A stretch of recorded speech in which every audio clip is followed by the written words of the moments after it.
નમસ્કાર દર્શક મિત્રો, હું શીતલ મહેતા ન્યૂઝ ઓફ કચ્છમાં આપનું સ્વાગત છે। જોઈએ આજના સમાચાર। માંડવીના કોડાઈ વિસ્તારમાંથી એલસીબી પોલીસે વિદેશી દારૂનો 1,57,000ની કિંમતનો જથ્થો પકડી પાડ્યો।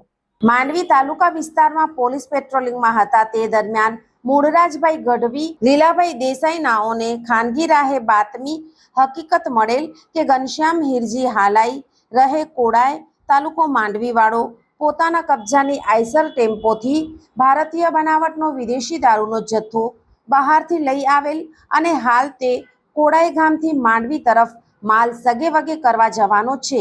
જે હકીકત આધારે તપાસ કરતા ભારતીય બનાવટનો વિદેશી દારૂનો જથ્થો મળી આવેલ, જેથી કાયદેસરની કાર્યવાહી કરી કોડાઈ પોલીસ સ્ટેશનમાં ગુનો રજીસ્ટર કરાવી તમામ મુદ્દામાલ કોડાઈ પોલીસ સ્ટેશન ખાતે સોંપવામાં આવેલ।